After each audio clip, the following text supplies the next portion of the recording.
இனிதான நாமத்தினாலே கிறிஸ்துவுக்குள் எனக்கு மிகவும் அன்பான தேவனுடைய பிள்ளைகளை வாழ்த்துகிறேன், ஆசீர்வதிக்கிறேன்.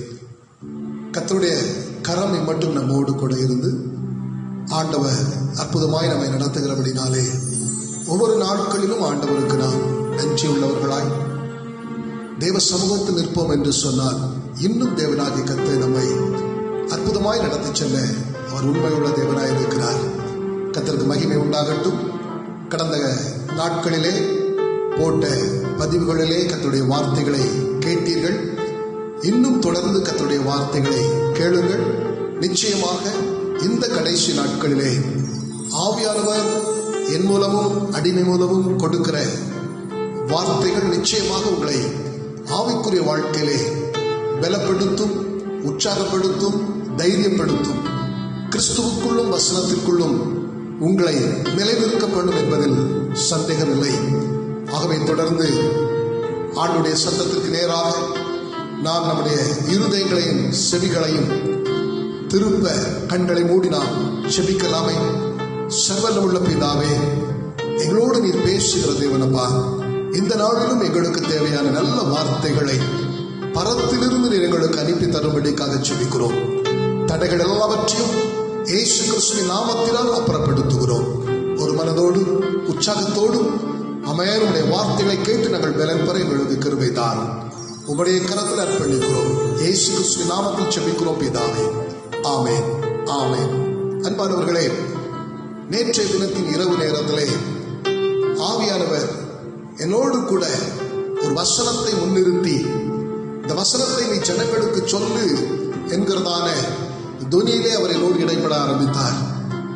ஆம், அந்த வசனத்தை நான் தியானித்த பொழுது கர்த்தர் ஒரு பிரசங்கத்தை கொடுத்தார். அதை உங்களோடு நான் பகிர்ந்து கொள்ளலாம் என்று கிறிஸ்துவுக்குள் வாஞ்சிக்கிறேன். 2 நாளாகமத்தின் புஸ்தகம் 7ஆம் அதிகாரம் 13வது வசனமும் 14வது வசனத்தையும் நான் வாசிக்கிறேன்.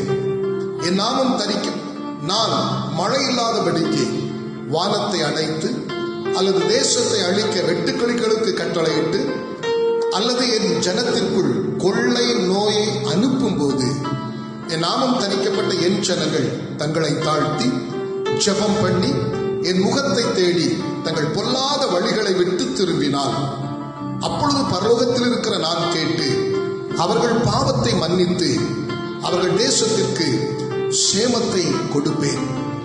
பொதுவாக இந்த வசனத்தை உபவாச கூட்டங்களிலே அதிகமாய் ஊழியர்கள் பயன்படுத்துவார்கள். பிரியமானவர்களே, அதிகமாய் இந்த வசனத்தை நீங்கள் கேட்டிருக்கலாம்.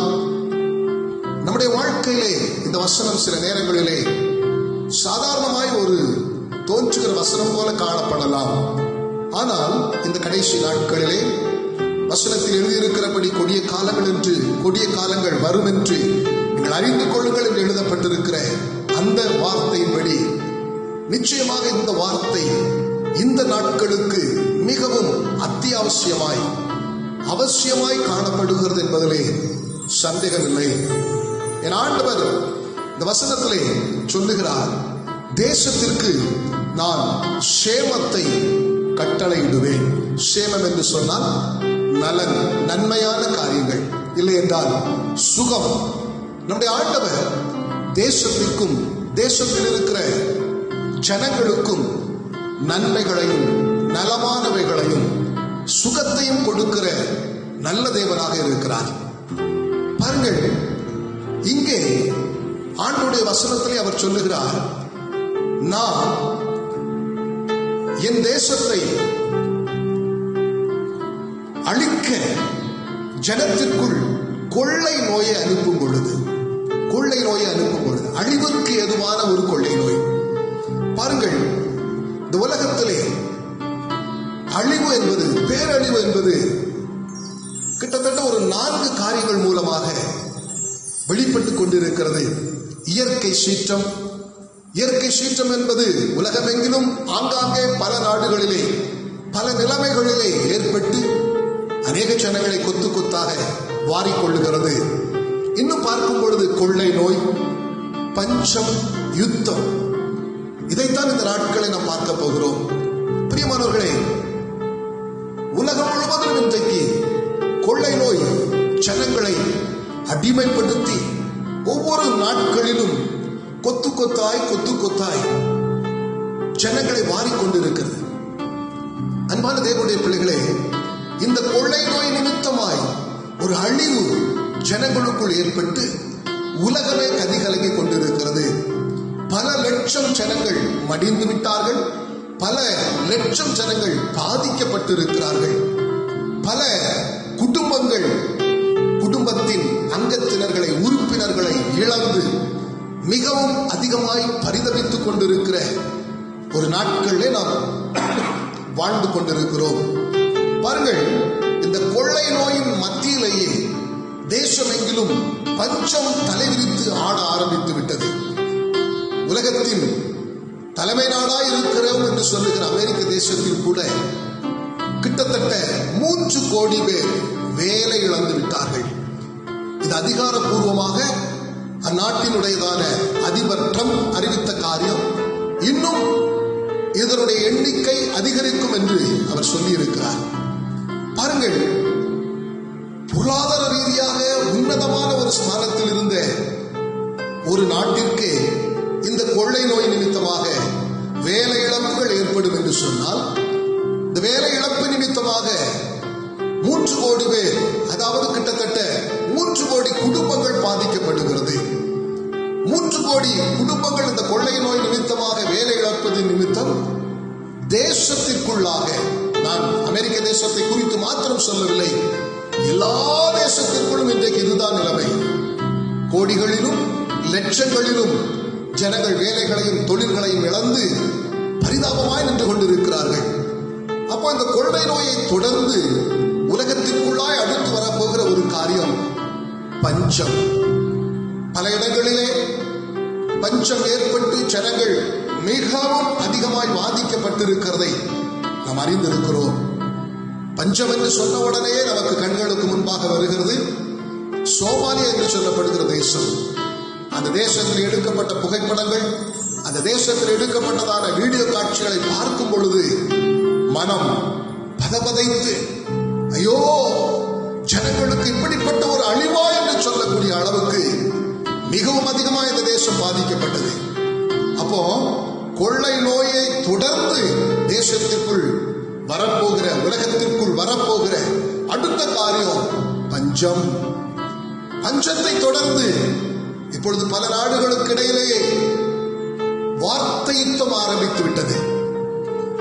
இந்த யுத்தம் எப்பொழுது ஆயுதங்களை கொண்டு நடக்கும் என்று சொல்லி புரியாத அளவிற்கு தேசம் போய்கொண்டிருக்கிறது. அப்படி என்றால் அன்பான தேவனுடைய பிள்ளைகளே, இந்த கொள்ளை நோய், பஞ்சம், யுத்தம், இப்படிப்பட்ட பேர் அழிவுகள் மூலமாய் லட்சங்கள், கோடிகள் அழிக்கப்படுவார்கள் என்பதிலே சந்தேகமில்லை. வேதத்தில் கூட நான் பார்க்கும் பொழுது ஆதியாகமத்தின் புஸ்தகம் 6ஆம் அதிகாரத்திலே ஒரு அழிவை குறித்து, 7ஆம் அதிகாரத்திலும் 6ஆம் அதிகாரத்திலும் பார்க்கும் பொழுது ஒரு அழிவை குறித்து எழுதப்பட்டிருக்கிறது. நோவாவின் நாட்களில் ஏற்பட்ட ஒரு பெரிய அழிவை நாம் அந்த பகுதியிலே வாசிக்கிறோம். அதுபோல ஆதியாகமம் 18ஆம் அதிகாரம் 19ஆம் அதிகாரத்தில் நம்ம வாசிக்கும் பொழுது சோதோம் கொமோரா பட்டணத்திற்குள் ஏற்பட்ட ஒரு பெரிய அழிவை குறித்து வேதத்திலே வாசிக்கிறோம். அதை தொடர்ந்துள்ள காலங்களிலே இன்றைக்கு வரலாற்றின் பின்னணிகளை எடுத்து பார்த்தால் இப்படி பல பல பல அழிவுகள் தேசத்திற்குள்ளாக வந்து ஜனங்களை லட்சக்கணக்கிலும் கோடிக்கணக்கிலும் அழுத்திக் கொண்டிருக்கிறது என்பதிலே சந்தேகமில்லை. இன்றைக்கு நாம் வாசித்த 2 நாளாகமத்தின் புஸ்தகம் 7ஆம் அதிகாரம் 13வது வசனத்தின் கடைசி பகுதி சொல்லுகிறது, என் ஜனத்திற்குள் கொள்ளை நோயை அனுப்பும் பொழுது, அனுப்பப்படுகிற கொள்ளை நோய், இந்த நாட்களிலே உலகத்தை ஆட்டிப்படைத்துக் கொண்டிருக்கிற இந்த கொள்ளை நோய் பல தேசத்தின் தலைவர்கள் பல காரணத்தின் நிமித்தமாக தேசத்திற்குள் புகுந்து விட்டது என்று சொல்லிக் கொண்டிருந்தாலும், ஒரு பக்கத்தில் நாம் பார்க்கும் பொழுது வசனத்தின்படி தேவனால் அனுப்பப்பட்டிருக்கிற ஒரு கொள்ளை நோய் என்பதில் சந்தேகம் இல்லை. லட்சக்கணக்கில் ஜனங்களை வாரிக்கொண்டிருக்கிறதை நம்முடைய கண்களால் நாம் பார்த்து கொண்டிருக்கிறோம். பாருங்கள், நிமித்தமாக உலகத்திற்குள், தேசத்திற்குள், நம்முடைய ஊர்களுக்குள் ஒரு அழிவு ஏற்படும் பொழுது, அதே 2 நாளாகமத்தின் புஸ்தகம் 7ஆம் அதிகாரம் 14வது வசனத்தின்படி சில காரியங்களை, அதாவது ஒரு 4 காரியங்களை தேசம் செய்யும் என்று சொன்னார். உலகத்தின் ஜனங்களும் உலகத்தை ஆளுகிறவர்களும் செய்வார்கள் என்று சொன்னால், இந்த அழிவு ஜனங்களை விட்டு, தேசங்களை விட்டு நிறுத்தப்படும் என்று சொல்லி ஆண்டவர் சொல்லுகிறார். பிரியமானவர்களே, தேசத்தை அழிக்க வேண்டாம் ஆண்டவரே, தேசத்தின் ஜனங்களை அழிக்க வேண்டாம் ஆண்டவரே, இந்த கொள்ளை நோயை, இந்த வாதையை எங்கள் எல்லைகளை விட்டு அகற்றி போடும் என்று சொல்லி ஒவ்வொரு நாட்களிலும் செபித்துக் கொண்டிருக்கிற அன்பு தேவனுடைய பிள்ளைகளை, ஜனங்களுக்குள்ளாய் இந்த 4 காரியங்களை குறித்த உணர்வும் உண்டாகட்டும் என்று சொல்லி இன்று முதல் நீங்கள் செபிக்க வேண்டும். வேதம் சொல்லுகிறது, கருத்தாய் செபிக்க வேண்டும். நயவசனிப்பினாலோ வார்த்தை சாலங்களினாலோ ஆண்டவருடைய மனதை ஒரு நாளும் ஒருவராலும் திருப்பி விட முடியாது என்பதை நீங்கள் நன்றாய் புரிந்து கொள்ள வேண்டும். வசனம் நமக்கு எதை கற்றுக் கொடுக்கிறதோ அந்த காரியங்களை நாம் ஆழமாய் புரிந்து கொண்டு கருத்தாய் செபிக்க ஆரம்பிப்போம் என்று சொன்னால், அந்த ஜெபம் பரலோகத்தின் தேவனுடைய செவிகளில் ஏறும். அந்த ஜெபத்தின் மூலமாக ஒரு பெரிய மாற்றம் உலகத்திற்குள்ளாய் உண்டாகும் என்று வேதம் நமக்கு அழகாய் கற்றுக் கொடுக்கிறது. ஆகவே அன்பானவர்களே, கொள்ளை நோயை நிறுத்தும், கொள்ளை நோயை மாற்றும் என்று ஜெபிக்கிறீர்கள், நல்லது. ஆனால் அந்த கொள்ளை நோய் ஜனங்கள் எதை செய்தால் நிற்கும் என்று வேதம் கற்றுக் கொடுக்கிறது. அதை புரிந்து கொண்டு ஜனங்களுடைய இருதயங்களை மாற்றும் ஆண்டவரே, ஜனங்களுடைய சிந்தனைகளை மாற்றும் ஆண்டவரே, ஆட்சியாளருடைய எண்ணங்களும் இந்த வசனத்தின்படி மாற வேண்டும் என்று சொல்லி நீங்கள் கருத்தாய் ஜெபிக்கும் பொழுது தேசத்திற்குள்ளாய் ஒரு பெரிய விடுதலை ஒவ்வொரு தேசத்திற்குள்ளும் உண்டாகும் என்பதில் கடுகளவேனும் சந்தேகமில்லை. ஆகவே அந்த வசனத்தில் சொல்லப்பட்டிருக்கிற 4 காரியங்களை ஆவியானவர் எனக்கு கற்றுக் கொடுத்த பிரகாரமாக, தேவன் எனக்கு கொடுத்திருக்கிற கிருபை கொத்த வண்ணமாக நான் உங்களோடு பகிர்ந்து கொள்ளுகிறேன். ஆகவே இந்த செய்தி காலத்திற்கேற்ற செய்தி, பிரயோஜனம் உள்ள செய்தி. இந்த செய்தியை கேட்கிற ஒரு சிலராகிலும் ஆண்டவர் எதை சொல்லுகிறார் என்று சொல்லி தெளிவாய் புரிந்து கொண்டு ஜெபிக்க ஆரம்பித்து விட்டீர்கள் என்று சொன்னார், ஒரு சில ஜனங்களுடைய ஜெபத்தின் மூலமாக கர்த்தர் தேசத்தின் குடிகளுக்குள் ஒரு பெரிய மாற்றத்தை கொண்டு வருவார். அப்படி ஒரு மாற்றம் வரும் பொழுது அன்பானவர்களே, இந்த கொள்ளை நோய் உலகத்தை விட்டு மாறும் என்பதிலே சந்தேகமில்லை. ஆகவே 4 காரியங்களை குறித்து சற்று கவனமாய், நிதானமாய் நீங்கள் கவனிக்கும்படி உங்களை அன்பாய் கேட்டுக் கொள்ளுகிறேன். முதல் காரியம், அந்த 2 நாளாகமத்தின் புஸ்தகம் 7ஆம் அதிகாரம் 14வது வசனத்திலே எழுதப்பட்டிருக்கிறது, தங்களை தாழ்த்த வேண்டும், தங்களை தாழ்த்த வேண்டும். அவர்கள் ஆண்டவர் சொல்லுகிறதான ஒரு காரியம், ஜனங்கள் எனக்கு முன்பாக தங்களை தாழ்த்த வேண்டும். இன்றைக்கு தேசத்திலே கல்வி அறிவு பெருகிவிட்டது. கல்வி அறிவு பெருகிவிட்டபடினாலே ஒவ்வொரு ஜனங்களும் அதிகமாய் படிக்கிறார்கள், அதிக கல்வியை உள்வாங்கிக் கொள்ளுகிறார்கள். அது நிமித்தமாய் பல நிலைமைகளிலே வேலை வாய்ப்புகளும் தொழில்களும் ஜனங்களுக்குள் உண்டாகிறது. வேலை வாய்ப்புகளும் தொழில்களும் ஜனங்களுக்கு ஏற்படும் பொழுது அநேகருடைய கரங்களிலே செல்வம், ஐஸ்வர்யம், பணம், அந்தஸ்து, ஆஸ்திகள் பெருக ஆரம்பிக்கிறது. அப்படி பெருக ஆரம்பிப்பது நிமித்தமாக வசனத்தில் எழுதியிருக்கிறபடி தேவன் யார், தேவன் எங்கே என்கிறதான ஒரு மனநிலைக்குள் அநேகர் தள்ளப்பட்டு விடுகிறார்கள். ஆகவே அந்த ஜனங்களுக்குள்ளாக தங்களை அறியாமல் ஒரு பெருமை, ஒரு கர்வம் ஏற்பட்டு விடுகிறது. அந்த அனுபவத்திற்குள் ஜனங்கள் தள்ளப்படும் பொழுது ஆண்டவரை தேடுவதும் இல்லை, ஆண்டவர் பாதப்படியிலே விழுவதும் இல்லை, தங்கள் பெருமை விட்டு அவர்கள் அகற்று போவதும் இல்லை. ஆகவே தேசத்திற்குள்ளாக அழிவு உண்டாகிறது என்று சொல்லி ஆண்டவர் சொல்லுகிறார். ஆகவே ஆண்டவர் சொல்லுகிற காரியம், என் ஜனங்கள் எனக்கு முன்பாக தங்களை தாழ்த்த வேண்டும். தாழ்த்த வேண்டும். இயேசு கிறிஸ்து சிலுவையின் மரண பரியந்தம் தன்னை தாழ்த்தினாரே.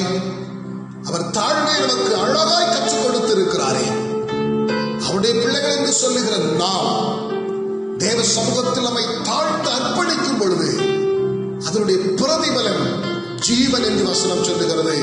நீதிமொழிகளின் புஸ்தகம் 22ஆம் அதிகாரம் 4வது வசனம் சொல்லுகிறது, தாழ்மையின் பலன் ஒரு மனிதனுக்குள், ஒரு மனுஷிக்குள், ஒரு தேசத்தின் ஜனங்களுக்குள் தாழ்மை இருக்கும் பொழுது அதற்கு கிடைக்கிற பலன் என்னவாம் தெரியுமா? மகிமையும் ஜீவனுமாம். அப்போ ஒரு மனுஷனுக்குள்ள தாழ்மை என்கிற ஒரு சிந்தை, தாழ்மை என்கிற ஒரு குணம், அந்த கேரக்டர் வரும் பொழுதுதான் ஜீவன் அவனுக்குள்ள உண்டாகும் என்று வசனம் சொல்லுகிறது. இன்றைக்கு இந்த கொள்ளை நோய் நிமித்தமாக ஜீவன், உயிர் பறிக்கப்பட்டுக் கொண்டிருக்கிறது. அந்தோ பரிதாபம்.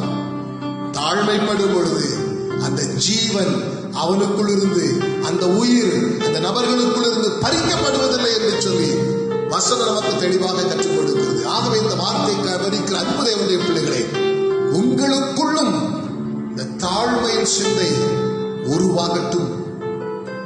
இந்த தாழ்மையின் சிந்தை உலகமெங்கிலும் இருக்கிற ஜனங்களுக்குள்ளும், அதிகாரிகளுக்குள்ளும், ஆளுகிறவர்களுக்கும் உண்டாக வேண்டும் என்று சொல்லி நீங்கள் கருத்தாய் ஜெபிக்க ஆரம்பிங்க. தாழ்மைப்படுங்கள். ஆலோசனை சொல்லுங்க மற்றவங்களுக்கு. ஆண்டவருக்கு முன்பாக, ஆண்டவரே ஜனங்களுடைய இருதயம் உமக்கு முன்பாய் தாழ்த்தப்படட்டும் ஆண்டவரே என்று சொல்லி ஒப்பு கொடுத்து சோமணி ஜெபிப்பதற்குரிய இருதயத்தை அவர்களுக்கு ஆண்டவர் கொடுக்கும்படியாக ஜெபியுங்கள். பாருங்கள், நாகமானுக்கு குஷ்டம். அந்த நாகமான் ஒரு பெரிய பதவியில் இருந்த ஒரு மனிதன். பணம் இருக்கிறது, அந்தஸ்து இருக்கிறது. ஒரு சிறு அடிமை பெண்ணுடைய ஆலோசனையின்படி வருகிறார் எலிசா தீர்க்கதரிசி இடத்திலே. நினைத்து விட்டார், என்னிடத்தில் பணம் இருக்கிறது, நான் பெரிய அந்தஸ்தில் இருக்கிறேன், அதிகாரத்தில் இருக்கிறேன், ஊழியக்காரன் என்னிடமாய் வந்து என்னை தொட்டு சுகப்படுத்த வேண்டும் என்று சொல்லி தன்னுடைய ரதத்தை விட்டு இறங்காமல் பொன்னோடும் வெள்ளியோடும் வஸ்திரங்களோடும் காணிக்கைகளை சுமந்து கொண்டு நின்று கொண்டிருக்கிறார். தாழ்மை குணம் இல்லை. காரணம், பணம் இருக்கிறது, அறிவு இருக்கிறது, பதவி இருக்கிறது, உலகத்தில் ஒரு பெரிய அந்தஸ்துல நான் இருக்கிறேன் என்கிற எண்ணம். ரதத்தை விட்டு கூட இறங்கவில்லை. பாருங்க, அங்க அற்புதம் நடக்கலைங்க. அந்த மனுஷன் எதிர்பார்த்து வந்தது சுகம், விடுதலை, தன் சரீரத்திற்கு வேண்டிய விடுதலை. ஆனால் அந்த தாழ்மை என்கிற சுபாவம் அவனுக்குள்ள இல்லாமல் கர்வமாயிருந்தபடியினாலே, அகங்காரமாயிருந்தபடியினாலே, மேட்டிமையோடு கூட அந்த ரதத்தை விட்டு இறங்காமல் இருந்தபடியினாலே அந்த மனுஷனுக்கு கிடைக்க வேண்டிய, எதிர்பார்த்து வந்த சரீர சுகம் கிடைக்கல. உடன் வந்த பணியாளர்கள், வேலைக்காரர்கள் சொல்றாங்க, ஐயா அவர் சொல்லுகிற காரியத்தை செய்யுங்களேன், அவர் சொல்லுகிற காரியத்தை செய்யுங்களேன். யோர்தான் நதியில 7 தடவை முங்க சொல்றாரு, முங்கி எழுதுனா போச்சு, இதுல என்னங்க இருக்குதுன்னு வேலைக்காரங்க கற்றுக் கொடுக்கிறாங்க எஜமானுக்கு. அதற்கு பிற்பாடு அவர் தாழ்மைப்படுகிறார். தாழ்மை பட்ட பொழுது அந்த நாகமானுக்குள் இருந்த குஷ்டம் மாறி ஒரு சுகம் உண்டானது. ஆகவே அன்பு தேவனுடைய பிள்ளைகளே, தாழ்மைப்படும் பொழுது, நம்மை தாழ்த்தும் பொழுது, உலகமெங்கிலும் இருக்கிற ஒவ்வொரு ஜனங்களும் தேவனுக்கு முன்பாக தங்களை தாழ்த்தும் பொழுது, தேவனால் அனுப்பப்பட்ட இந்த நோய் தேசத்தை விட்டு, உலகத்தின் தேசங்களை விட்டு மாறி போகும் என்பதில் சந்தேகமில்லை. ஆகவே ஆண்டவரே, தாழ்மை சுபாவத்தை எங்களுக்கு, தேசத்தின் ஜனங்களுக்கு தாரும் என்று சொல்லி ஜெபிக்க வேண்டும். இரண்டாவது அவர் சொல்லுகிறார், அதே 2 நாளாகவும் 7ஆம் அதிகாரம் 14வது வசனத்துல ஜனங்கள் ஜெபம் பண்ண வேண்டும். ஸ்தோத்திரம். மருந்துகளை கண்டுபிடிப்பதற்கும், மருந்து எங்கே கிடைக்கிறது என்று சொல்லி அலைவதற்கும் நேரம் ஒதுக்குகிற அந்த நேரத்தின் மத்தியில இந்த நோயை மாற்றுவேன் என்று சொல்லுகிறாரே, தேசத்திற்கு சேமத்தை, நலமானதை, சுகத்தை கொடுப்பேன் என்று சொல்லுகிறாரே, அந்த தேவனுடைய சமூகத்தின் முழங்கால்களை முடக்க வேண்டும். ஏதோ அவர் சொல்லிவிட்டார், இவர் சொல்லிவிட்டார் என்று சொல்லி ஜெபிப்பதில் பிரயோஜனம் உண்டாவதில்லை. ஜெபம் ரட்சிக்கப்பட்ட மனிதனுக்குள் இரத்தத்தோடு இரத்தத்தில் கலந்திருக்கிற ஒரு உணர்வு என்பதை நீங்கள் புரிந்து கொள்ள வேண்டும். அந்த ஊழியக்கார் ஜெபம் பண்ண சொல்றாரு, இந்த ஊழியக்கார் ஜெபம் பண்ண சொல்றாரு, எங்க பாஸ்டர் ஜெபம் பண்ண சொல்றாரு, அந்த சுவிசேஷகர் ஜெபிக்க சொல்லுகிறார். ஜெபிப்பது நல்லது. அவர் சொல்லிவிட்டார் என்பதற்காக அவர் சொல்லுகிற நேரத்தில் மாத்திரம் ஜெபிப்பதினால் தேசத்திற்குள் ஒரு மாற்றம் உண்டாக போவதில்லை. இன்றைக்கு தொலைக்காட்சியிலையும் ஆன்லைன்லையும் அநேக ஊழியக்காரர்கள் ஜெபம் ஜெபம் ஜெபம் என்று சொல்லுகிறார்கள். அந்த குறிப்பிட்ட நேரத்திலே தொலைக்காட்சிக்கு முன்பாக, செல்போனுக்கு முன்பாக, லேப்டாப்புக்கு முன்பாக, டேபுக்கு முன்பாக உட்கார்ந்து அந்த ஊழியக்காரோடு இணைந்து ஜெபிக்கிறார்கள். நல்லது.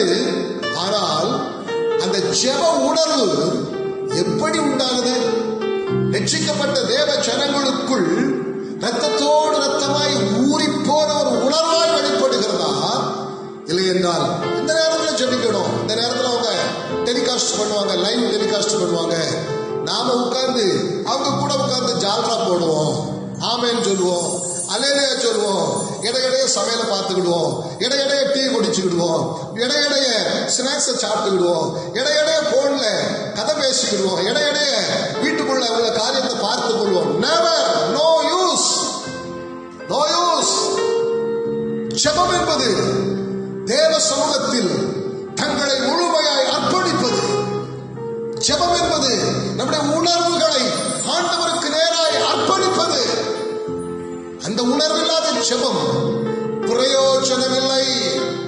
லட்சக்கணக்கான கோடிக்கணக்கான ஜனங்கள் இவ்விதமாய் ஜெபித்து எந்த நன்மையும் உண்டாக போவது இல்லை.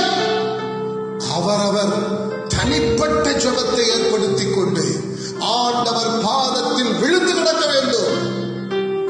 அழுது புலம்பி பெருமூச்சு விட்டு கண்ணீர் வடித்து முழுமையாய் அர்ப்பணித்து அதிகமாய் தேவ சமூகத்தில் உபவாசித்து ஜெபிக்கிற ஜெபத்திற்கு தான் பதில் உண்டாகும். பதில் உண்டாகும், பதில் உண்டாகும். ஏமாந்து போகாதீர்கள். நாங்கள் இன்றைக்கு அந்த ஊழியக்காரர், இந்த ஊழியக்காரர், நான் யாரையும் குறை சொல்லவில்லை. அவர்கள் முழு மனதோடு அந்த ஜெபத்தை நடத்துகிறார்கள். அவர்கள் அர்ப்பணிப்போடு அந்த ஜெபத்தை தொலைக்காட்சியிலும் ஆன்லைனிலும் நடத்துகிறார்கள். ஒரு அர்ப்பணிப்பில்லை என்று சொன்னால் இப்படி பல மணி நேரம் ஜெபிக்க முடியாது. அந்த உணர்வில் என்று சொல்ல ஜெபிக்க முடியாது. ஆனா ஜனங்கள் எப்படி இருக்கிறாங்க? ஜனங்கள் அர்ப்பணிப்போடு ஜெபிக்கிறார்களா? அழுது கண்ணீர் வடித்து புலம்பி ஜெபிக்கிறார்களா? இல்லையே, இல்லையே. ஆகவே அன்பு தேவனுடைய பிள்ளைகளே, ஆண்டவர் சொல்லுகிறார், அவரை நோக்கி ஜெபிக்க வேண்டும். அந்த ஜெப உணர்வு எப்பொழுது ஒரு மனுஷனுக்குள்ள உண்டாகிறதோ, அவன் எப்பொழுது கண்ணீர் வடித்து அழுது புலமை பெருமூச்சு விட்டு தன்னை முழுமையாக அர்ப்பணித்து உபவாசத்தோடு ஜெபிக்க ஆரம்பிக்கிறாரோ, அப்பொழுது கர்த்தருடைய இருதயத்திற்குள்ளாக இந்த ஜெபத்தின் துணி ஆமென் ஓங்கி ஒலிக்க ஆரம்பிக்கும். ஓங்கி ஒலிக்க ஆரம்பிக்கும் பொழுது அவரால் தேசத்திற்கு நன்மை செய்யாமல் இருக்க முடியாது, இருக்க முடியாது, இருக்க முடியாது. ஜெபம் என்பது யாருடைய தூண்டுதலினாலும் செய்வது நிமித்தம் உண்டாகிற ஜெபத்திற்கு பலம் உண்டாவதில்லை. அவரவர் இருதயத்திற்குள்ளாக, அவரவர் ஆழமான மனதிற்குள்ளாக ஒரு உணர்வு உண்டாக வேண்டும். ஆகவே அன்பு தேவனுடைய பிள்ளைகளே, வசனம் சொல்லுகிறது 20ஆம் சங்கீதம் 1வது வசனம், ஆபத்து நாளிலே கர்த்தர் உமது ஜெபத்தை கேட்பாராக. இது ஒரு ஆபத்து நாள். ஆபத்தின் நாட்களிலே உலகம் உருண்டோடிக் கொண்டிருக்கிறது. ஜெபம் கேட்கப்பட வேண்டும் என்று சொன்னால், நான் சொன்ன பிரகாரமாக இன்று முதல் நீங்கள் ஜெபிக்க ஆரம்பிங்க. இந்த ஜெப உணர்வை, இந்த ஜெப வாஞ்சைய தேசத்தில் இருக்கிற ஒவ்வொரு ஜனங்களுக்குள்ளையும் அப்பா ஊற்றி விடும் என்று சொல்லி ஜெபிங்க. அப்பொழுது கர்த்தர் மனம் இறங்குவார். அவரால் அனுப்பப்பட்ட இந்த வாதை என்கிற நோய் தேசத்தை விட்டு மாற்றப்படும் என்பதில் சந்தேகமே இல்லை, சந்தேகமே இல்லை. மூன்றாவது காரியம், அதே 2 நாளாகமத்தின் புஸ்தகம் 7ஆம் அதிகாரம் 14வது வசனத்தில் எழுதப்பட்டிருக்கிற ஒரு காரியம், அவர் முகத்தை தேட வேண்டும், அவர் முகத்தை தேட வேண்டும். டாக்டருடைய முகத்தை அல்ல, மருந்து கடை அல்ல, அங்கேயே கிடைக்கிறது என்று சொல்லப்படுகிற மருந்துகளை தேட இருதயத்தையும் நேரத்தையும் செலவிடாம, அங்க திரும்பி பார்க்காம அப்பாவின் முகத்தை நோக்கி பார்க்கணும். எப்பொழுது இந்த வாதை நோய் உலகத்தை விட்டு, உலகத்தின் ஜனங்களை விட்டு அகற்றப்படும் என்று சொன்னார், ஒவ்வொருவரும் ஆண்டோடைய முகத்தை நோக்கி பார்க்கணும். முதலாவது நீங்கள் பாருங்கள், ஆண்டோடைய முகத்தை நோக்கி பாருங்கள். அடுத்தபடியாக நான் சொன்னது போல ஜெபிக்க ஆரம்பிங்க, தாழ்மைப்பட்டு ஜெபிக்க ஆரம்பிங்க. ஆண்டவரே, இந்த உலகத்தில் இருக்கிற ஒவ்வொருவரும் உம்முடைய முகத்தை நோக்கி பார்க்க வேண்டும். ஆண்டவரே, உம்முடைய முகத்தை நோக்கி பார்க்க வேண்டும். அவருடைய முகத்தை நோக்கி பார்த்தவர்கள் பிரகாசம் அடைந்தார்கள்.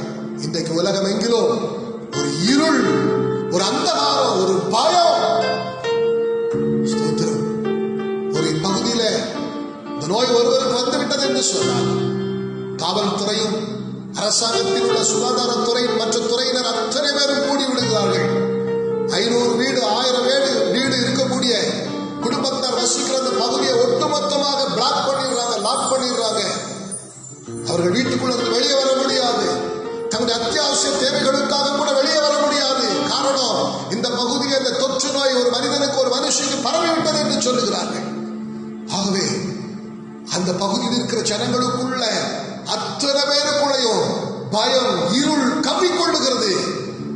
அந்த பயத்தின் நிமித்தமாக நடுங்கிக் கொண்டிருக்கிறார்கள், நடுங்கிக் கொண்டிருக்கிறார்கள். எங்கள் பகுதிக்கு அருகிலேயே ஒரு வாலிபனுக்கு இந்த நோய் வந்து நேற்று அதிகாலை வேளையிலே கண்டுபிடிக்கப்பட்டு மருத்துவர்களும் மற்ற துறையினரும் ஓடோடி வந்து அந்த வாலிபனை ஆஸ்பத்திரியில் போட்டு அட்மிட் பண்ணி இருக்கிறாங்க. பேப்பர்ல நியூஸ் வந்திருக்குது. நாங்கள் இருக்கிற பகுதிக்கு அருகாமையிலே, வால்கபிள் டிஸ்டன்ஸ், நடந்து செல்லக்கூடிய தூரத்தில் தான் இந்த பகுதியை முழுவதும் பிளாக் பண்ணிட்டாங்க. அங்குள்ள ஒருவரிடத்தில் பேசும் பொழுது பயத்தோடு பேசினார், பயந்து கொண்டே பேசினார். எங்க வீட்டுக்கு அருகிறதா இப்படி ஒரு சம்பவம் நடந்து விட்டது, என்னாக போகிறதோ, என்னாக போகிறதோ. பயம் என்கிற இருள் ஜனங்களை கவ்விக்கொள்ளுகிறது. அந்த பயம் என்கிற இருள் அந்த மனிதர்களுடையதான ஒவ்வொரு மனுஷனுடைய இருதயத்திலிருந்து அகல வேண்டும் என்று சொன்னார். பிரகாசமுள்ள ஆண்டுடைய முகத்தை நோக்கி பார்க்கணும். பிரகாசமுள்ள ஆண்டுடைய முகத்தை நோக்கி பார்க்கும் பொழுது அந்த முகம் பிரகாசம் அடைய ஆரம்பிக்கும், ஒரு விடுதலை உண்டாக ஆரம்பிக்கும். அந்த வியாதி என்கிற இருள், அந்த வியாதி நிமித்தம் வந்திருக்கிற பயம் என்கிற இருள் மாற்றப்படும். அன்பானவர்களே, அவருடைய முகத்தை தேட பழகுங்கள். ஒவ்வொருவரும் அவருடைய முகத்தை நோக்கி பார்க்க வேண்டும் என்று சொல்லி அத்தனை ஜனங்களுக்காக ஜெபிக்க ஆரம்பிங்க. நம்ம இந்தியாவுக்குள்ள 140 150 கோடி ஜனங்கள் இருக்கிறாங்க. முழு உலகத்திலும் இருக்கிற அத்தனை ஜனங்களுடைய முகமும் அவருடைய முகத்தை நோக்கி பார்க்கணும். இந்த வியாதி என்கிற இருள் அகல வேண்டும் என்று சொன்னார். இந்த வியாதி என்கிறதான வாதை அகல வேண்டும் என்று சொன்னார். இந்த வியாதி என்கிற கொள்ளை உலகத்தை விட்டு அழிக்கப்பட வேண்டும் என்று சொன்னார். ஜனங்களுடையதான இருதயம் அவருடைய முகத்தை நோக்கி பார்க்க ஆரம்பிக்கணும், அவருடைய முகத்தை நோக்கி பார்க்க ஆரம்பிக்கணும். தாவீது சொல்லுகிறார், என் முகத்தை தேடுங்கள் என்று சொன்னீரே. 27ஆம் சங்கீதத்தில் சொல்றார் இல்லையா, என் முகத்தை தேடுங்கள் என்று சொன்னீரே, உங்களுடைய முகத்தையே நான் பார்க்கிறேன்ப்பா. ஒரு ராஜா வார்த்தைக்கு கீழ்ப்படுகிறார். அதுபோல ஒவ்வொருவரும் இந்த முகத்தை நோக்கி பார்க்க வேண்டும். கடைசியாக அதே 2 நாளாகமம் 7ஆம் அதிகாரம் 14வது வசனத்திலே ஆண்டவர் சொல்லுகிறார், பொல்லாத வழிகளை விட்டு திரும்ப வேண்டும். இன்னொரு மொழிபெயர்ப்பில் சொல்லப்பட்டிருக்கிறது, பாவங்களுக்காக மனம் வருந்த வேண்டும். பொல்லாத வழிகளை விட்டு ஜனங்கள் திரும்ப வேண்டும். பாருங்க, யோனா தீர்க்கதரிசி புஸ்தகத்தில் வாசிக்கிறோம். ஆண்டவர் சொல்லுகிறார், நினிவே ஜனங்களுடைய பாவம், அக்கிரமம், பொல்லாப்பு பெருகிவிட்டபடியினாலே அந்த தேசத்தை நான் நிர்மூலமாக்க போகிறேன். இதை ஜனங்களுக்கு போய் சொல்ல அப்படிங்கிறாரு. நடந்த சம்பவம் எல்லாருக்கும் தெரியும். கீழ்ப்படியாமல் அவர் தர்ஷீசுக்கு போறாரு. கடல் கொந்தளிக்கிறது. கப்பல்ல இருந்து தூக்கி வீசப்படுகிறார். மீனுக்கு வயிற்றுல 3 நாள் இருக்கிறார். உணர்வடைகிறார். ஆண்டவரோடு மறுபடியும் ஒப்புரவாகிறார். கீழ்ப்படிந்த அந்த தேசத்தின் ஜனங்களுக்குள்ள போய் கர்த்தர் சொன்ன வார்த்தையை பிரத்யட்சமாய் சொல்ல ஆரம்பிக்கிறார். அங்கு நடந்த சம்பவம் என்ன? இந்த வார்த்தையை கேட்ட தேவ ஜனங்கள் அல்லாதவர்கள் தான், தேவனை அறியாதவர்களும் தேவனை ஏற்றுக்கொள்ளாதவர்களும் தான், விரோதமாய் முரட்டாட்டம் பண்ணுகிற கூட்டம் தான். ஆனால் வசனம் சொல்லுகிறது, தேசத்தின் ராஜா, பெரியோர், சிறியோர், குழந்தைகள் முதற்கொண்டு மிருக ஜீவன்கள் வரையிலையும் உபவாசம் பண்ணி ரெட்டுடுத்தி சாம்பலில் உட்கார்ந்து உருண்டு அழுது புரண்டு ஜெபிக்க ஆரம்பித்தார்கள். தங்களுடைய அக்கிரமங்களுக்காய், தங்களுடையதான மீறுதல்களுக்காய் மனமருந்த ஆரம்பிக்கிறார்கள். பொல்லாத வழிகளை நாங்கள் விட்டுவிடுவோம் என்று சொல்லி கதற ஆரம்பிக்கிறார்கள். அந்த தேசத்திற்கு வரவிருந்ததான அழிவு நிறுத்தப்பட்டது. அப்போ உலகமெங்கிலும் இன்றைக்கு ஜனங்களுடைய இருதயம் பொல்லாப்பினால், பொல்லாத கிரியைகளினால் அதிகமாய் நிரம்பி இருக்கிறது. அப்ப இந்த பொல்லாத வழிகளை விட்டு மனம் திரும்புவதற்காக நாம் ஜெபிக்கணும். இப்படியெல்லாம் ஜனங்கள் பொல்லாத வழிகளே இருக்கிறாங்களே அப்படின்னு சொல்லி நாம மனம் வருந்தி அவங்களுக்காக ஜெபிக்கணும். நாம நம்முடைய பொல்லாத வழிகளை விட்டு வெளியே வரணும். அந்த ஜனங்களுக்குள்ள இந்த பொல்லாத வழிகளை விட்டு வெளியே வர வேண்டும் என்கிற உணர்வு உண்டாகணும்னு சொல்லி ஜெபிக்காம, ஆண்டவரே ஒழித்து விடும் ஆண்டவரே, அழித்து விடும் ஆண்டவரே, துரத்தி விடும் ஆண்டவரே, அந்த கொரோனாவை கட்டிவிடும் ஆண்டவரே. நோ, விழலுக்கு இறைத்த நீர் இலவு காத்த கிளி போல இப்படி கட்டளை கொடுத்து ஆமேன் ஆமேன் தோத்திரம் சொன்ன ஒன்னும் நடக்காதுங்க, ஒன்னும் நடக்காது. நெவர், சான்ஸே இல்லை. ஜனங்கள் பொல்லாத வழியை விட்டு திரும்பும் பொழுதுதான் என்னால் அனுப்பப்பட்ட வாதை என்கிற நோய் தேசத்தை விட்டு, உலகத்தை விட்டு மாறும். அப்பொழுதுதான் தேசத்திற்கு சுகமும் நன்மையும் உண்டாகும் என்று கர்த்தர் சொல்லுகிறார். ஆனால் இன்றைக்கு தேசத்துக்குள்ள பொல்லாத வழியை விட்டு ஜனங்கள் திரும்புவதற்கு ஜனங்களுடைய இதயத்திற்குள்ளும் கடுகளவேனும் எண்ணமில்லை. ஆளுகிறவர்களுக்குள்ளும் ஜனங்கள் இந்த பொல்லாத வழியை விட்டு திருந்த வேண்டும் என்கிற எண்ணம் இல்லை. பாருங்க, நேற்றைய தினத்திலிருந்து சாராய கடைகளை திறந்து விட்டார்கள். 40-45 நாட்களுக்கு பிற்பாடு சாராய கடையை திறக்கிறாங்க. அரசாங்கம் நடத்துகிறதான டாஸ்மாக் கடையை திறக்கிறாங்க. ஸ்தோத்திரம். அந்த பொல்லாத பழக்கத்தை விட்டிருந்தவர்கள் கூட, இனி குடிக்க மாட்டோம் என்று தீர்மானம் எடுத்திருந்தவர்கள் கூட படையெடுக்கிறார்கள் டாஸ்மாக் கடையை நோக்கி. நேற்றைய தினத்தில் எந்த தமிழ் நியூஸ் சேனலை நீங்க திருப்பினாலும் டாஸ்மாக் கடைகள்ல தமிழ்நாடு ஃபுல்லா நடந்த கூத்தை தான் போட்டாங்க. 4 கிலோமீட்டர் 5 கிலோமீட்டர் தூரத்துக்கு மொட்டை வெயில். வீட்டுல மனைவி சொல்லுவா, ஐயா ரேஷன் கடையில இந்த பொருளை வாங்கிட்டு வந்துருன்னு சொன்னா எவனாவது போவானா? ஒரு பயிரும் போக மாட்டான். உனக்கு வேண்டாம் வாங்கடி அப்படின்றான். கடையில போய் இந்த பொருளை வாங்கிட்டு வான்னு சொன்னா உனக்கு தேவையான போய் வாங்கடின்றான். ஏதோ சில காரியங்களுக்கு அரசு அலுவலகத்தில் போய் அரசாங்க அதிகாரிகளை பார்த்து இந்த காரியத்தை கொஞ்சம் பேசிட்டு வாங்கன்னா உனக்கு தேவைன்னா போன்றுவான். இப்படிப்பட்ட ஜனங்கள் மொட்டை வெயில்.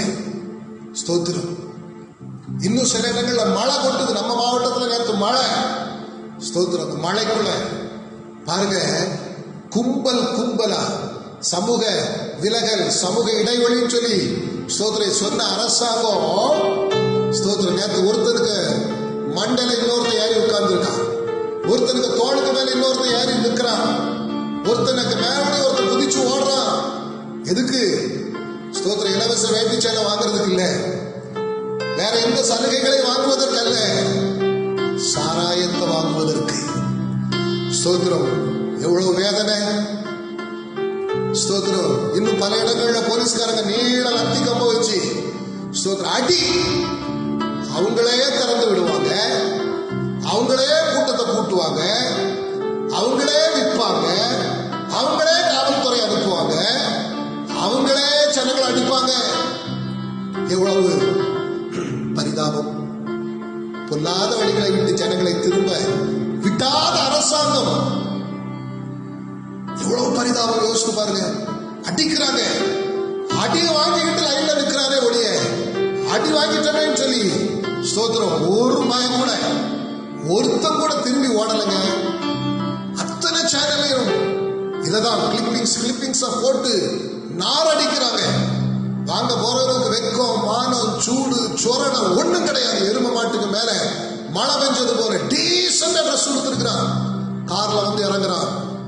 ஸ்தோத்திரம். பாருங்க, கடை திறந்த உடனே பட்டாசு வெடிக்கிறான். 100 வாலா, 500 வாலா, 1000 வாலா பட்டாசு பட்ட பட்ட பட்ட பட்டன்னு கொளுத்துறான். ஸ்தோத்திரம். இன்னும் ஒரு குரூப்பை பார்த்தீங்கன்னா ஸ்வீட் கொடுக்குறான், ஏதோ இந்திய தேசத்துக்கு சுதந்திரம் கிடைச்சது போல. ஸ்தோத்திரம். ஏதோ ஒரு பெரிய அற்புதம் நடந்துட்டது போல பட்டாசு வெடிச்சு ஸ்வீட் இனிப்பு கொடுத்து சூடமேற்றி தேங்காய் உடைக்கிறான். கேவலம் பாருங்க. எவ்வளவு ஒரு அருவருப்பு பாருங்க. இன்னும் ஒரு குரூப் பேப்பர்ல போட்டிருக்கு, ஒருத்தர் சிலம்பாட்டம் ஆடுறான், சிலம்பு நீள சிலம்பத்தை கொண்டு வந்து சிலம்பாடுறான்.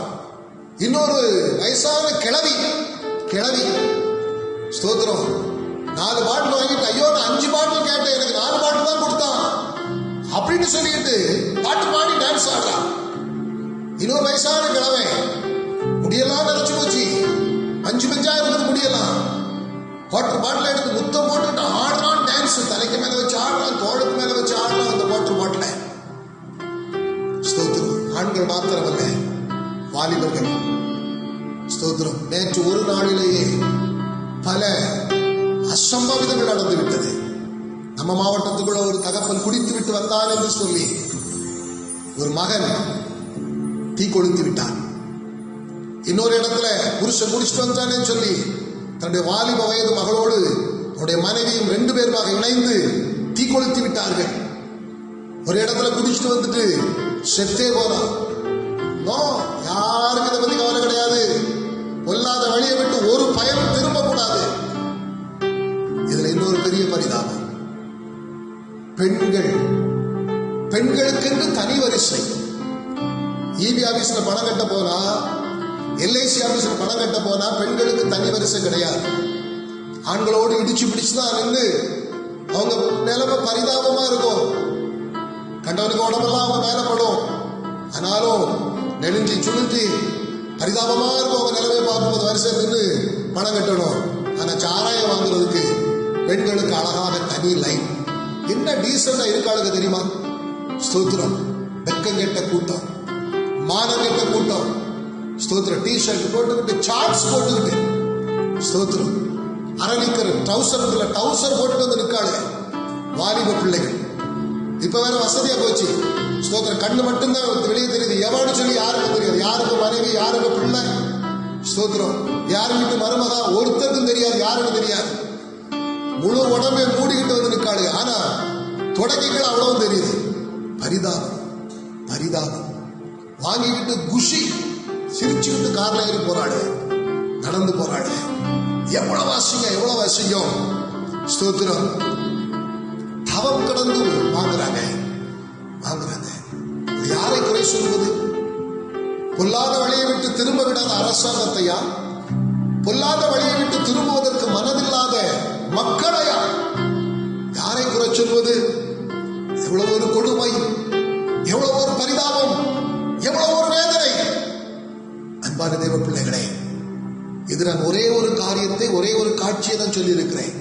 இதை போல பொல்லாத வழிகள், பொல்லாத சிந்தனைகள், பொல்லாத கிரியைகள் அநேக ஜனங்களை அடிமைப்படுத்தி வைத்திருக்கிறது. தேசித்தனங்கள், விபச்சாரங்கள், காம விகாரங்கள், களியாட்டுக்கள். ஸ்தோத்திரம். ரோமர்களுக்கு நிருபம் 1ஆம் அதிகாரம் கடைசி சில வசனங்களில் இருக்கிறதை வாசித்து பாருங்கள். கலாத்தியர்களுக்கு நிருபம் 5ஆம் அதிகாரத்திலே மாம்சீகத்தின் கிரியைகள் எழுதப்பட்டிருக்கிறதை வாசித்து பாருங்கள். இதெல்லாம் பொல்லாத கிரியைகள், பொல்லாத வழிகள். இவைகளை விட்டு ஒவ்வொருவரும் மனம் திரும்பும் ஆண்டவரேன்னு சொல்லி ஜெபித்தால் மாத்திரம்தான் ஆண்டவரால் அனுப்பப்பட்ட இந்த வாதை என்கிற நோய் உலகத்தை விட்டு அகற்றப்படும் என்பதில் சந்தேகம் இல்லை. தலகுப்புறம் நின்றாலும் வேற எந்த விதத்திலும் மாறாது. இதுவரை இந்த மருந்து கண்டுபிடிக்கப்படவில்லை. மாதங்கள் கிட்டத்தட்ட 6 மாதத்திற்கு மேலாகிவிட்டது. அன்பானவர்களே, அன்பு தேவனுடைய பிள்ளைகளே, அன்பாய் நான் உங்களிடத்தில் சொல்லுகிற காரியம், இந்த 4 காரியம்: தாழ்த்த வேண்டும், அவரை நோக்கி ஜெபம் பண்ண வேண்டும், அவருடைய முகத்தையே தேட வேண்டும், பொல்லாத வழிகளை விட்டு பாவங்களுக்காய் மனமருந்தி ஆண்டவரிடத்தில் தங்களை ஒப்புக் கொடுக்க வேண்டும். நமக்குள்ளே இந்த மாற்றம் வரணும். உலகத்தில் இருக்கிற அத்தனை பேருக்குள்ள இந்த மாற்றங்கள் வரணும்னு சொல்லி நீங்க கருத்தாய் ஜெபம் பண்ணுங்க. அப்பொழுது கர்த்தர் கேட்பார். ஏன்னா வசனத்துல அவர் சொல்றாரு, 2 நாள் 7ஆம் அதிகாரம் ஸ்தோத்திரம் வாசித்து பார்த்தீங்க அப்படின்னு சொன்னா, என் நாமம் தரிக்கப்பட்ட என் ஜனங்கள் இந்த 4 காரியங்களை செய்யும் பொழுது பரலோகத்தில் இருக்கிற நான் கேட்டு அவர்கள் பாவங்களை எல்லாம் மன்னித்து அவர்கள் தேசத்திற்கு அவர்களுக்கு சேமத்தை, நன்மையை, நலமானதை கட்டளையிடுவேன், கொடுப்பேன். அவர் மாத்திரம்தான் கொடுக்க முடியும். உலகத்துல யாராலும் இது மருந்து கண்டுபிடிக்க முடியாது. இந்த உணர்வு ஜனங்களுக்குள்ளெல்லாம் வந்துச்சுன்னா ஆண்டவர் மருந்து கண்டுபிடிப்பதற்குரிய ஞானத்தை கொடுப்பார். மருந்து கிடைக்கும், விடுதலை உண்டாகும், மாற்றம் உண்டாகும். அந்த மாற்றத்திற்காகத்தான் உலகமே இன்றைக்கு ஏங்கி தவித்துக் கொண்டிருக்கிறது. அந்த மாற்றத்தை உலகம் பெற்றுக்கொள்ளணும். அதுக்கு நம்முடைய முழங்கால் முக்கியம். ஆவியானவர் என்னிடத்தில் சொல்ல காரியங்களை நான் பிரத்யட்சமாய் ஆண்டவர் என்னோடு கூட உணர்த்தின காரியத்தை உங்களோடு பகிர்ந்து கொண்டிருக்கிறேன். இந்த அனுபவத்துக்குள்ள வாங்க. இந்த செய்தியை பார்த்த நீங்கள் உங்களை முதலாவது மாற்றிக்கொள்ளுங்கள், உங்கள் குடும்பத்தை மாற்றிக்கொள்ளுங்கள். மற்றவர்களுக்காக ஜெபம் பண்ணுங்க, தேசத்திற்காக ஜெபம் பண்ணுங்க, தேசங்களுக்காக ஜெபம் பண்ணுங்க, ஆளுகிறவர்களுக்காக ஜெபம் பண்ணுங்க, அதிகாரிகளுக்காக ஜெபம் பண்ணுங்க. ஒவ்வொருடைய உள்ளத்திலும் இந்த உணர்வு உண்டாகட்டும். ஆண்டவரே என்று சொல்லி ஜெபம் பண்ணும் பொழுது கர்த்தர் ஜனமுடைய இருதயத்தை அவருக்கு நேராக திருப்புவார். அப்பொழுது ஒரு பெரிய விடுதலை தேசம் முழுவதிலும் உண்டாகும், உலகம் முழுவதிலும் உண்டாகும். அப்பொழுது இந்த இருளெல்லாம் மாறிவிடும், அந்தகாரம் எல்லாம் மாறிடும். ஒரு பெரிய வெளிச்சம் உள்ள தேசத்துக்குள்ள ஜனமுடைய இருதயங்களுக்குள்ள உண்டாக அன்பானவர்களே. ஆகவே ஆண்டவருடைய ஆவியானவர் பிரத்யட்சமா என்னோடு சொல்ல நான் சொல்லி இருக்கிறேன். என்னுடைய சுய வார்த்தைகளில் எதுவுமே இல்லை. என்னை உணர்த்த நான் எழுதின வார்த்தைகள். ஆகவே இந்த வார்த்தைகளுக்கு உங்களை ஒப்புக் கொடுங்க. இந்த செய்தியை குறித்து அநேகருக்கு சொல்லுங்க, அநேகருக்கு ஷேர் பண்ணுங்க. அநேகர் உணர்வடையட்டுமே, அநேகருடைய உள்ளங்கள் ஆண்டவருக்கு நேராய் திருப்பப்படட்டுமே. இப்படிப்பட்ட ஒரு ஜெப ஆவி ஜனங்களுக்குள் ஊற்றப்படட்டுமே. ஜனங்கள் கண்ணீர் சிந்தி அழுது புலம்பி பெருமூச்சு விட்டு ஜெபிக்க பழகட்டுமே. மாற்றம் உடனடியாக வந்து விடுமே. இந்த மாற்றத்திற்காகத்தான நாம எல்லாரும் எதிர்பார்த்து கொண்டிருக்கிறோம். அர்ப்பணித்து ஆண்டவரிடத்தில் ஒப்பு கொடுத்து ஜெபிப்போமா?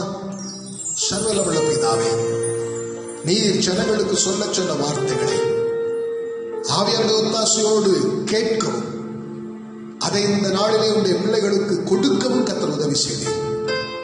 தகப்பனே, நீர் சொன்னதை சொல்லி இருக்கிறேன். அடிமுடைய வேலையை மாத்திரம் செய்திருக்கிறேன். ஜனமுடைய இருதயங்கள் உணர்வடையட்டும், கடின இருதயங்கள் மாறட்டும், எதிர்த்து நிற்கிற இருதயங்கள் மாறட்டும், முரட்டாட்டங்கள் இயேசு கிறிஸ்துவின் நாமத்தினாலே மாறட்டும். ஒரு மாற்றம் உண்டாகட்டும். அந்த மாற்றத்தின் நிமித்தமாய் அத்தனை ஜனமுடைய இருதயம் உமக்கு நேராய் திருப்பப்படட்டும். அது நிமித்தமாக நீர் மனமிறங்கி தேசத்திற்கும் தேசத்தின் குடிகளுக்கும் சேவத்தை கட்டளையிடுவீராக. உமக்கே மகிமை உண்டாகட்டும். அப்படியே கர்த்தர் ஒரு பெரிய மாற்றத்தை தரப்போகிறதற்காக ஸ்தோத்திரம்.